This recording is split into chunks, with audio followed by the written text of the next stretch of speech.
শুভ দুপুর। আমন্ত্রণ জানাচ্ছি আমাদের নিয়মিত আয়োজন বিজনেস আওয়ারে। ব্যবসা বাণিজ্য আর অর্থনীতির খবর নিয়ে রবি থেকে বৃহস্পতিবার ঠিক একটায় প্রচারিত হচ্ছে এই অনুষ্ঠান। আয়োজনে থাকছে দেশ বিদেশের ব্যবসা বাণিজ্যের সবশেষ খবর ও খবরের বিশ্লেষণ। এছাড়াও আছে শেয়ার বাজার ও মুদ্রা বাজারের আপডেট। আজ পুরো সময় জুড়ে আপনাদের সাথে আছি আমি হোসাইন শাহাদাত। গতবারের চেয়ে এবার 5 গুণ রিটার্ন পেয়েছে রাজস্ব বোর্ড। দুর্নীতি কমাতে ইইউর সহযোগিতায় সব কাজ অনলাইন সিস্টেমের মধ্য দিয়ে আস্তে কাজ করছে এনবিআর। এই রিটার্ন নিয়ে এক কর্মশালায় এসব কথা জানান প্রতিষ্ঠানটির চেয়ারম্যান। এ সময় ব্যবসায়ীদের কর ফাঁকি রোধে এনবিআরকে আরও তৎপর হওয়ার আহ্বান জানান কর্মশালায় অংশগ্রহণকারীরা। না দাঁড়িয়ে লাইনে রিটার্ন দিন অনলাইনে। দুর্নীতি কমাতে ও সরকারের ট্যাক্স আহরণ বাড়ানোর পাশাপাশি সহজীকরণে ঘরে বসেই আয়কর রিটার্ন দাখিলের জন্য গেল অক্টোবরে ওয়েবসাইট উন্মুক্ত করে জাতীয় রাজস্ব বোর্ড।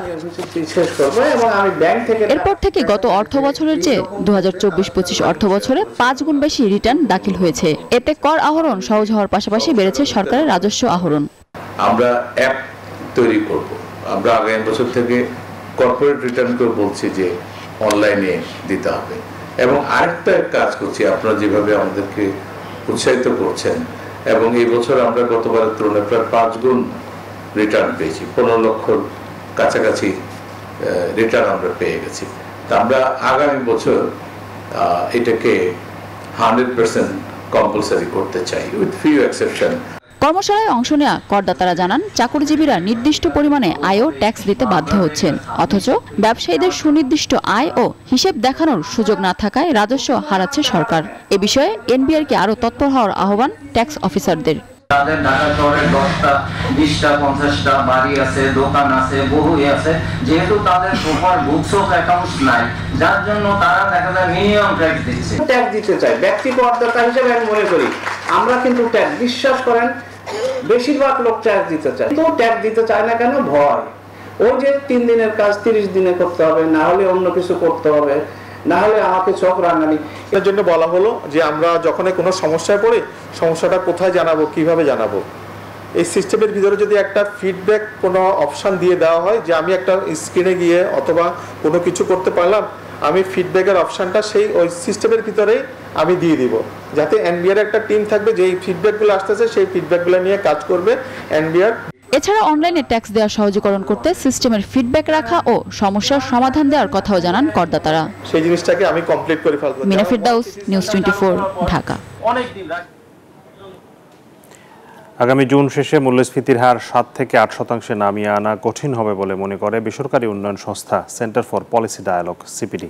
রোববার বাজেট প্রস্তাব উপস্থাপন বিষয়ে সংবাদ সম্মেলনে বলা হয়, শহরের চেয়ে গ্রামে খাদ্য মূল্যস্ফীতির হার অনেক বেশি। সঞ্চয় ভেঙে খাচ্ছে সাধারণ মানুষ। এই পরিস্থিতিতে করমুক্ত আয়সীমা বাড়ানো যৌক্তিক বলে মনে করে সিপিডি। একই সাথে রাজস্ব আদায়ে আধুনিক রাজস্ব কাঠামো প্রণয়নের প্রস্তাব দিয়েছে সংস্থাটি। উচ্চ মূল্যস্ফীতি, রাজস্ব সংগ্রহে স্থবিরতা, ব্যাংকিং খাতে তারল্য সংকট সহ নানা চ্যালেঞ্জ মাথায় নিয়ে সরকারের পরিচালনায় এসেছে অন্তর্বর্তী সরকার, যেখানে মূল্যস্ফীতি নিয়ন্ত্রণ সহ আর্থিক শৃঙ্খলা ফেরানো বড় লক্ষ্য। এরই মধ্যে 2025-26 অর্থ বছরের জন্য জাতীয় বাজেট ঘোষণা করতে হবে ডক্টর মোহাম্মদ ইউনূস সরকারকে।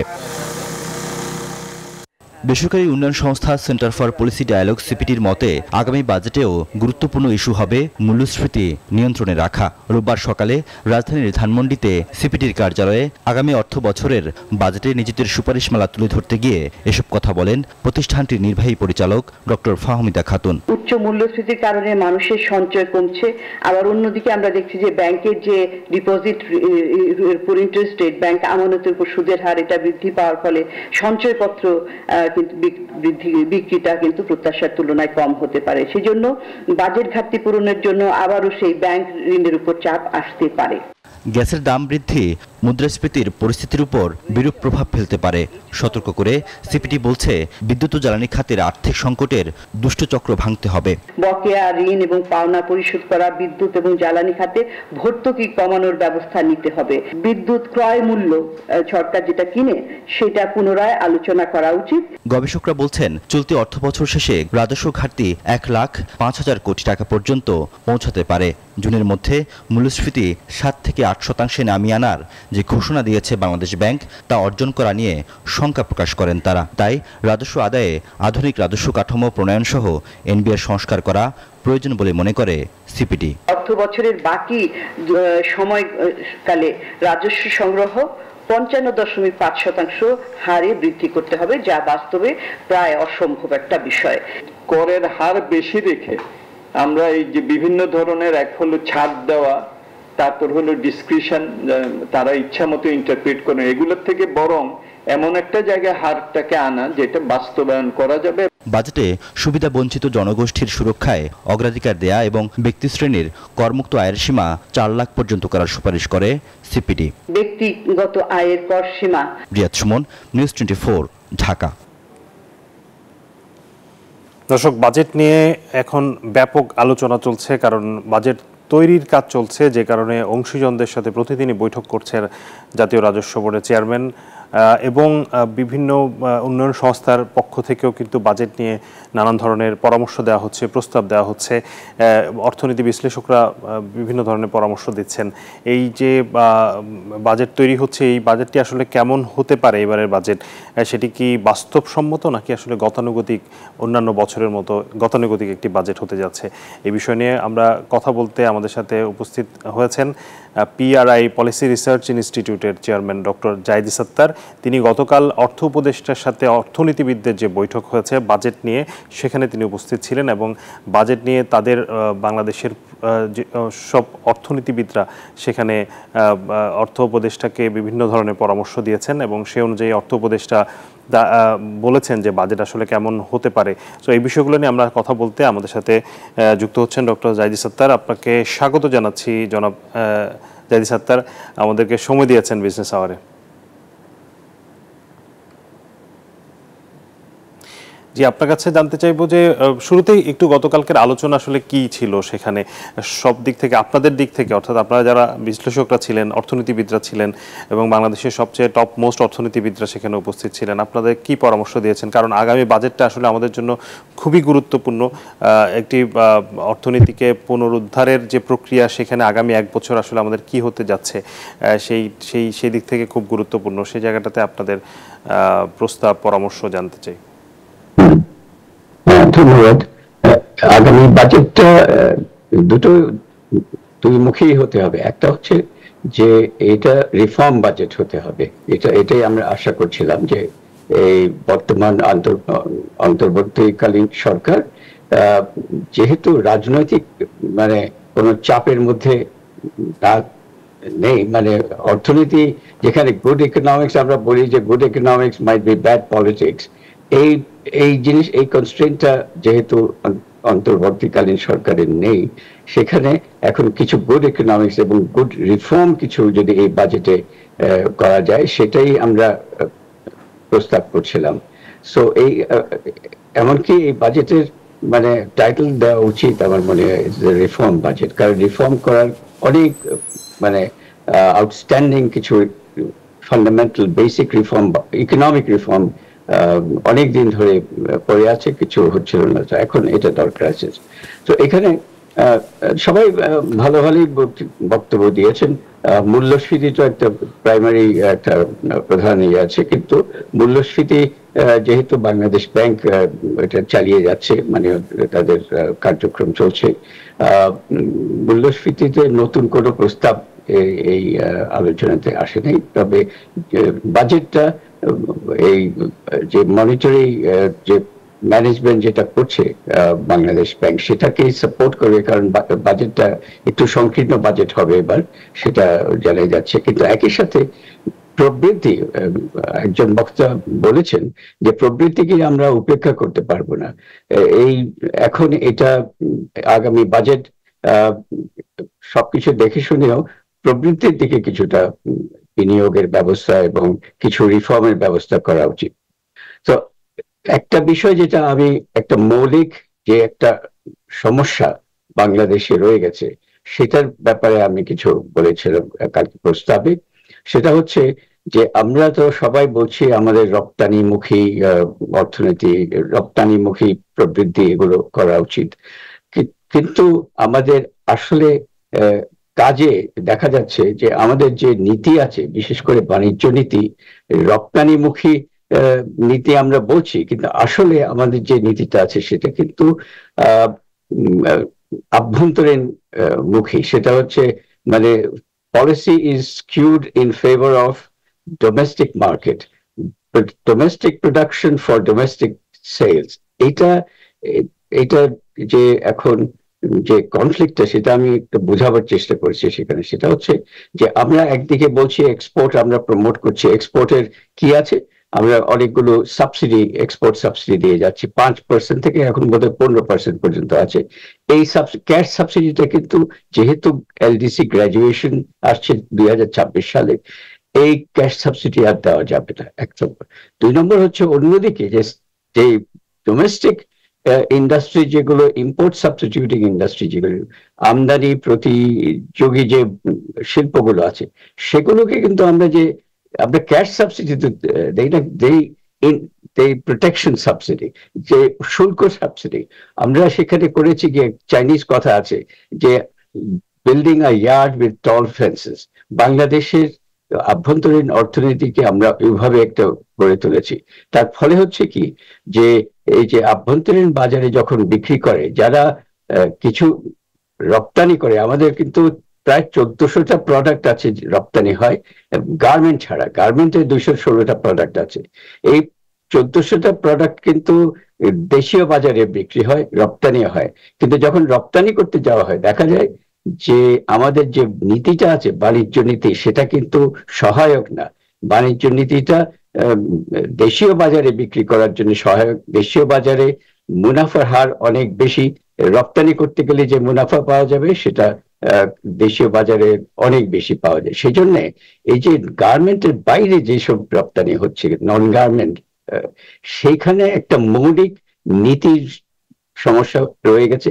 এইটা এখন এই বক্তব্যটা আমি কালকে ওনাদেরকে বলেছি, এবং ওনারা এটা নিয়ে কিন্তু বেশ কিছুদিন ধরে কিছু কাজ চলছে, এবং আমি আশা করছি যে আগামী বাজেটে এই বিষয়টাকে, এই যে ব্যালেন্সিং আউট অফ পলিসিস, মানে বাণিজ্য নীতি যাতে করে রপ্তানি সহায়ক হয়, একইভাবে মানে সম পরিমাণে, তাহলে যদি দেশীয় বাজারে যারা বিক্রি করেন, যারা আমদানি প্রতিযোগী শিল্পে আছেন, তারাও উদ্দেশ্য থাকা উচিত তাদের সমানভাবে তাদের ইনসেন্টিভ পাওয়া উচিত।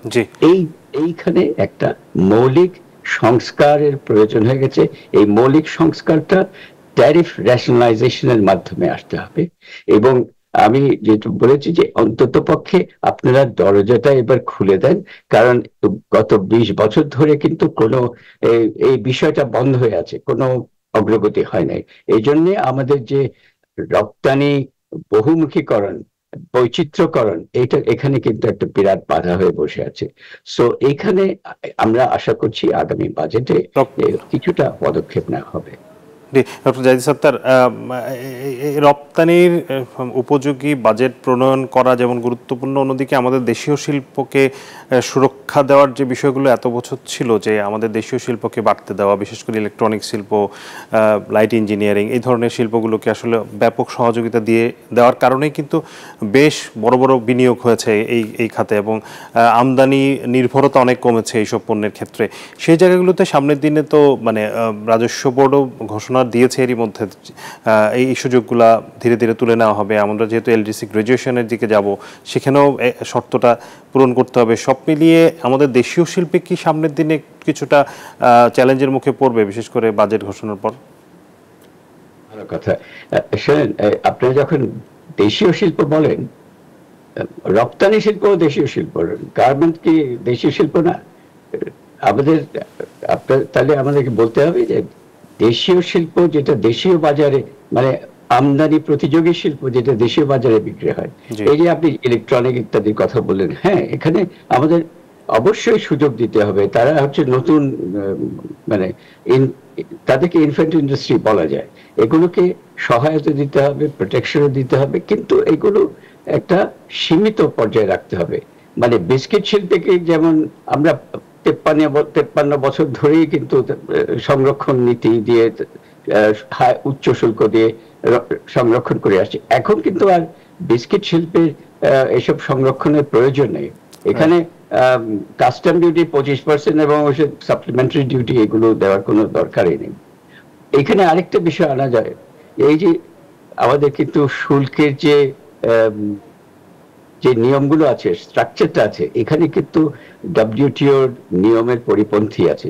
এই যে সাপ্লিমেন্টারি ডিউটি যেভাবে আমাদের আছে, এটাকে কিন্তু রেশনালাইজ করতে হবে। কারণ ওই যে জাতীয় আমাদের যখন এলডিসি গ্রাজুয়েশন হবে 2026-এ, তখন কিন্তু জিরো ট্যারিফ কোথাও কোথাও চলে যাবে, সেটা একটা আলাদা বিষয়। যে সমস্যাটা হবে সেটা হচ্ছে যে এই যে সাপ্লিমেন্টারি ডিউটি আমদানি পর্যায়ে অনেক উচ্চ হারে দেওয়া আছে, দেশীয় পর্যায়ে খুব কম আছে। দেশীয় পর্যায়ে 10% থাকলে আমদানি পর্যায়ে 60% আর এইটা কিন্তু ডব্লিউটিও নিয়মের পরিপন্থী। এখানে কিন্তু আমাদের রেশনালাইজ করার প্রচুর প্রয়োজন আছে। এই এলডিসি গ্রাজুয়েশনে এইখানে আমাদের ধাক্কাটা লাগবে। আন্তর্জাতিক পর্যায়ে যেসব ট্যারিফের মানে টার্বুলেন্স দেখা যাচ্ছে, মানে অনেক আনসার্টেনিটি দেখা যাচ্ছে, সেগুলো আমাদেরকে না ধরে আমাদের দেশের যেসব সমস্যা আছে, বিশেষ করে আমাদের শুল্ক স্ট্রাকচারে যে নন ট্রান্সপারেন্ট কতগুলো আছে, সেগুলোকে কিন্তু রেশনালাইজ করা এই বাজেটে অন্তত পক্ষে একটা সিগনিফিকেন্ট পরিমাণ রেশনালাইজ করা প্রয়োজন। প্রতিবার আসলে বাজেট ঘোষণার যখন হয় তখন সাধারণ মানুষ আসলে বাজেটের প্রতি যতটা না আগ্রহ থাকে তার চেয়ে বেশি আগ্রহ থাকে আসলে বাজেট মানে এক ধরনের আতঙ্ক কাজ করে, মানে তাদের এক ধরনের পারসেপশন সাধারণ মানুষের যে বাজেট মানেই জিনিসপত্রের দাম বাড়বে, মানে বাজেট তাদের জন্য আসলে কোনো ভালো খবর নিয়ে আসে না। সেই জায়গাটাতে এইবারের বাজেটে কি সাধারণ মানুষকে স্বস্তি দেওয়ার ক্ষেত্রে সরকারের কোনো পরিকল্পনা আপনি মানে জানতে পেরেছেন বা সরকারি ধরনের পরিকল্পনা আছে? আমি বিশ্বাস করি যে সরকার এই পরিকল্পনাটা সবসময় মাথায় রেখেছেন যাতে করে মানুষের কিছু ভালো হয় এবং কিছু ভালো প্রতিক্রিয়া যাতে এই বাজেট থেকে দেখতে পান। সেই জন্য যে এখন সাধারণ মানুষ তো অর্থনৈতিক সংস্কার কোথায় খুবই প্রয়োজন আছে সেটা হয়তো ওনাদের ধারণা নেই, কিন্তু জিনিসপত্রের দামকে সহনীয় পর্যায়ে নিয়ে আসা এটা একটা বড় দায়িত্ব আমার মনে হয় সামনে বাজেটে থাকবে। এবং সেখানে আমি একটা জিনিস এটা বলে এসেছি, সেটা হচ্ছে যে আমাদের যে অবমূল্যায়ন ঘটেছে 2022 সাল থেকে এ পর্যন্ত 40% আমাদের টাকা অবমূল্যায়ন ঘটেছে। এই কারণে প্রায় 30-40% যে কোনো আন্তর্জাতিক বাজার থেকে আমরা যখন আমদানি করি, সব আমদানিগুলো আমাদের প্রায় 40% বেড়ে গেছে দাম, টাকায় দামটা বেড়েছে, শুল্ক 40% বেড়ে গেছে। এখানে আমরা এ পর্যন্ত 2 বছরে এই যে অবমূল্যায়নের কোনো কাউন্টার মেজার নেওয়া হয়নি এবং এই অবমূল্যায়নের কারণে কিন্তু এই যে বর্তমান মূল্যস্ফীতি, এটার একটা বড় কারণ হচ্ছে ওই যে pass through effect, exchange rate depreciation. এখানে আমাদের একটু কিছু করণীয় আছে এই বাজেটে, এবং করলে ধরেন যেখানে 40% শুল্ক বেড়ে গেছে সেখানে যদি আমি 10% ছাড় দেই, সেটা কিন্তু জিনিসপত্রের দামের উপরে এফেক্ট করবে। এখানে মূল্যস্ফীতি উপরে এটা একটা কমিয়ে দেওয়ার একটা অবস্থা হবে। তো এইখানে যদি কোনো স্টেপস নেওয়া যায়, বলতে পারেন যে ভাই আমাদের রাজস্ব আহরণের খুব একটা টাইট অবস্থা আছে, এটা কিন্তু রাজস্ব আহরণ বাড়ানোর যেরকম আমাদের স্ট্র্যাটেজি থাকা উচিত, সে একই সাথে কিন্তু বাণিজ্য করের উপরে আমাদের নির্ভরতাটা কমানোর দরকার আছে। এই হচ্ছে একটা বড় চ্যালেঞ্জ আমাদের ট্যাক্স স্ট্র্যাটেজির মধ্যে। এবং বাণিজ্য করের উপরে নির্ভরতা কমালে কিন্তু জিনিসপত্রের দামও কমবে, কারণ আমরা $75 বিলিয়ন আমদানি করে থাকি, একটা বড় অ্যামাউন্ট অফ আমদানি। এই আমদানিগুলো যাচ্ছে কিন্তু 70% হচ্ছে মানে ইনপুটস, যেখানে ইন্টারমিডিয়েট গুডস আছে, ক্যাপিটাল গুডস আছে, র মেটেরিয়াল আছে, এগুলো আমাদের প্রোডাক্টিভ সেক্টরে যাচ্ছে, কিন্তু এগুলো কস্ট বেড়ে গেছে যেহেতু 40% অবমূল্যায়ন হচ্ছে। একই সাথে কনজিউমার গুডসেরও অবমূল্যায়নের কারণে দাম বেড়ে গেছে। সো একই সাথে শুধু আমদানির পণ্যের দাম বেড়ে যায় না, আমদানি প্রতিযোগীর দাম পণ্যেরও দাম অনেকটা বেড়ে গেছে। সুতরাং ভোক্তা সাধারণের কিন্তু বেশ অসুবিধা হচ্ছে, এটা আমরা সবসময় বলে থাকি। জি জনাব জাহিদ সত্তার, আমরা একেবারে শেষের দিকে চলে এসেছি সময়। আপনাকে ধন্যবাদ জানাচ্ছি। আরও আলোচনা করতে পারলে আসলে ভালো লাগতো। নিশ্চয়ই বাজেট নিয়ে আসলে আলোচনা করার অনেক বিষয় আছে, সামনে আরও সময় আছে। আমরা বাজেটের আগে নিশ্চয়ই আপনার সাথে আরও বিস্তারিত আলোচনা করার সুযোগ পাবো। আপনাকে ধন্যবাদ জানাচ্ছি আমাদেরকে সময় দেওয়ার জন্য। আপনাকে ধন্যবাদ। দর্শক, আমরা বাজেট নিয়ে আলোচনা করছিলাম। আমাদের সাথে যুক্ত ছিলেন পিআরআই এর চেয়ারম্যান ডক্টর জাহিদ সত্তার। বিগত সরকারের নানা খাতে কর অব্যাহতির খেসারত দিতে হচ্ছে মন্তব্য করে জাতীয় রাজস্ব বোর্ডের চেয়ারম্যান বলেছেন, কর ছাড় সংস্কৃতি থেকে বেরিয়ে আসবে এনবিআর। আসছে বাজেটেই এর প্রতিফলন হবে। রাজধানীর আগারগাঁওয়ে জাতীয় রাজস্ব ভবন অডিটোরিয়ামে পুঁজিবাজার, ব্যাংক, বিমাসহ বিভিন্ন খাতের প্রতিনিধিদের সাথে প্রাক বাজেট আলোচনায় এসব কথা বলেন তিনি। বলেন, যে পরিমাণ কর আদায় হয় সমপরিমাণ কর ছাড় দেওয়া হয়, কিন্তু তা কোনো কাজে আসেনি। বাংলাদেশে ব্যবসা করছে এমন বিদেশি কোম্পানির কাছ থেকেও কর আদায় করা হবে বলে জানান তিনি।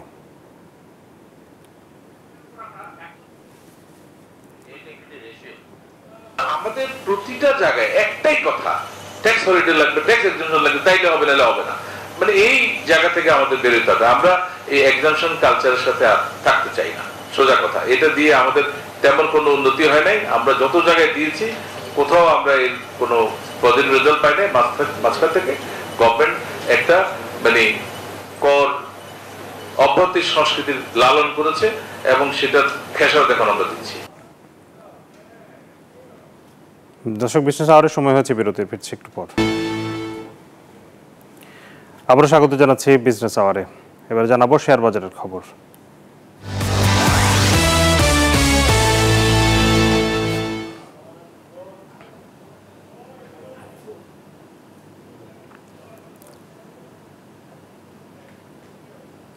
শেয়ার বাজারের খবর জানতে সরাসরি যাচ্ছি ঢাকা স্টক এক্সচেঞ্জের ওয়েবসাইটে।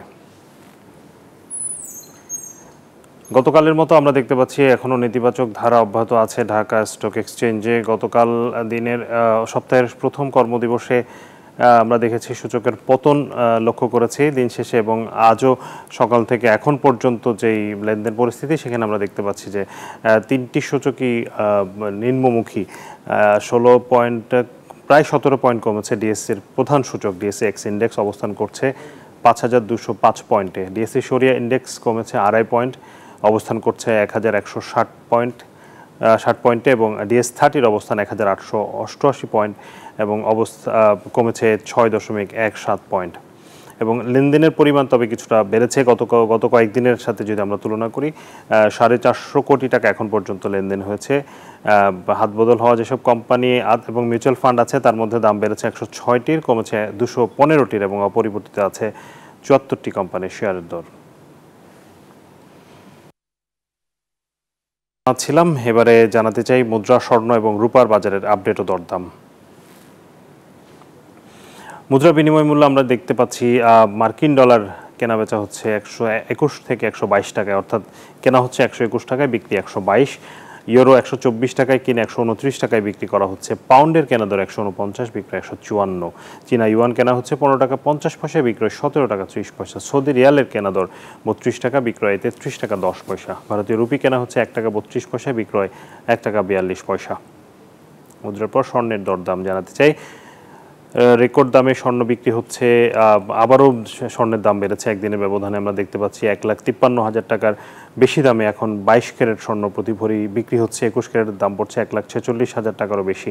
18 ক্যারেট 1,25,574, এবং সনাতন স্বর্ণ বিক্রি হচ্ছে 1,03,471 টাকা প্রতি ভরি। রূপার দরদাম জানাতে চাই। রূপা দাম কিন্তু অপরিবর্তিত আছে এখনও। প্রতি ভরি 2,578 টাকা বিক্রি হচ্ছে 22 ক্যারেট, এবং 21 ক্যারেট পড়ছে 2,449 টাকা। 18 ক্যারেটের দাম 2,111, এবং সনাতন রূপা বিক্রি হচ্ছে 1,586 টাকায়। দর্শক, বিজনেস আওয়ারের সময় হলো আরও একটি বিরতির, ফিরবো একটু পর, সাথেই থাকুন। আবারও স্বাগত জানাচ্ছি বিজনেস আওয়ারে। এবারে বন্দর বাণিজ্যের খবর।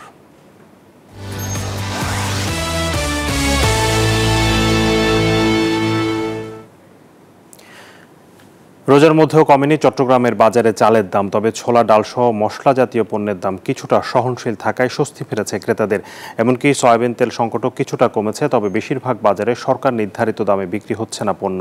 যেখানে খোলা তেল বিক্রি করার কথা রয়েছে 160 টাকা লিটার, আর বোতলজাত সয়াবিন 175 টাকা লিটারে বিক্রি করার কথা থাকলেও ভিন্ন ভিন্ন দামে বিক্রি হওয়ায় ক্রেতারা পড়েছেন বিপাকে। কমেনি মাছ মাংসের দামও, তবে বাজারে নেই কোনো পণ্য সংকট।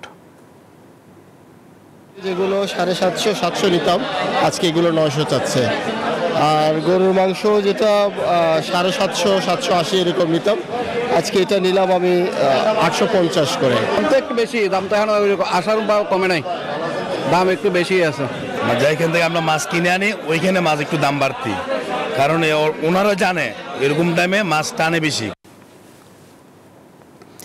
জনপদে শিল্প বাণিজ্যের খবর জানাবো।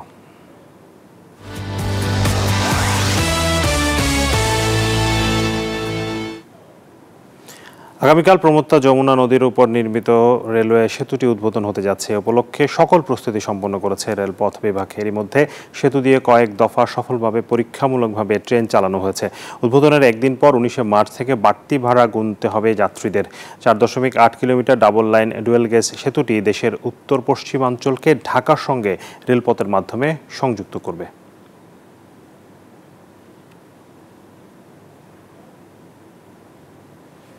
সুখবর দিল রেল বিভাগ।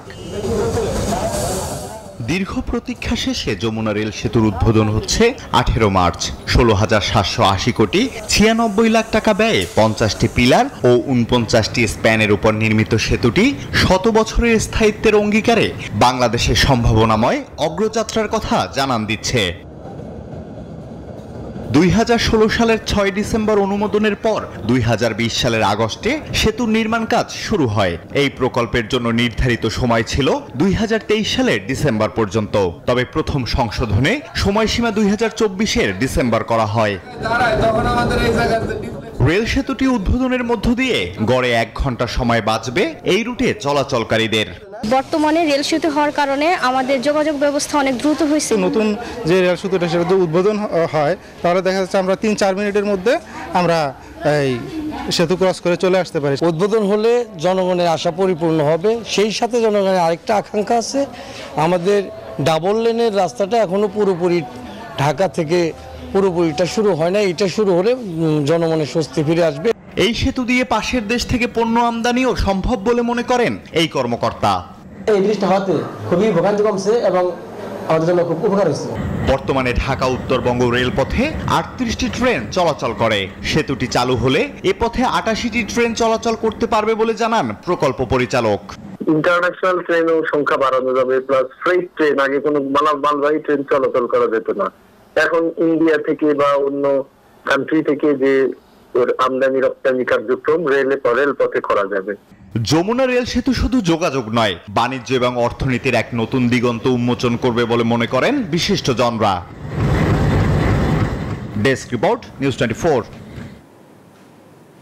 এবারে বিশ্ব বাণিজ্যের খবর।